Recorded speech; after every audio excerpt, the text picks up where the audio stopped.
A free speech organization recently released a report titled No Graduation Without Indoctrination, the DEI Course Mandate. It said it documented for the first time that a vast majority of colleges require DEI courses in order to graduate.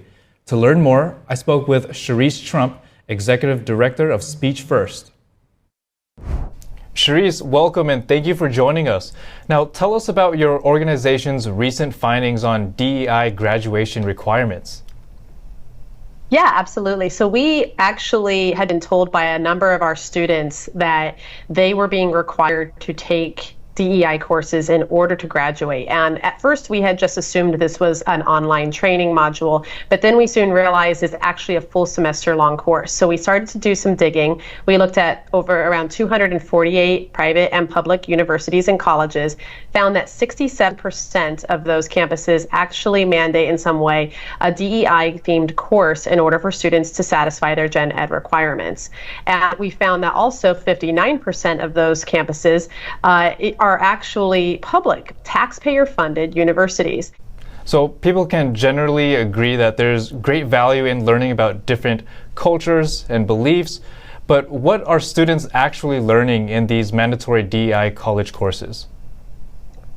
Yeah, I think it's important to note that while students should be able to opt in to taking a DEI course or learning about diversity in other cultures, the idea of mandating them is something that we should be very hesitant about, especially when the courses that satisfy this requirement are not as simple as multiculturalism. They are actually much more insidious. Most of them are focused on racism, the science behind racism, queer theory, queer ideology. A lot of them stem in what's known as critical race theory or critical gender theory. They pull students apart through Marxist ideology of looking at the world through the lens of only the oppressor versus the oppressed. Most of these courses, you can even look at some of the examples we have in the report. You see things from Queering Childhood, which basically talks about the destruction of the family, how actually encouraging students to destroy the family. And you actually look at courses that are having to do with social justice advocacy, where in order to satisfy all the requirements for that course, you have to actually participate in a protest in one of the social justice versions of the ideology. When did DEI mandates start gaining traction on U.S. college campuses? Yeah, this has been going on for some time now, and I think millions of dollars have been pouring in, especially in the last 5 to 10 years. You've been seeing the DEI bureaucracies and administrations on campus grow exponentially, especially even more recently in the last few years as popularity has kicked up.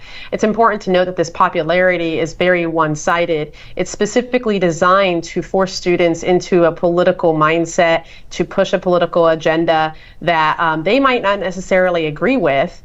The goal here ultimately is to push a political ideology. It is not to actually educate the students. It is not to open their minds. And Cherise, very briefly, what or who is driving this push, and is it coming from within the U.S. or internationally?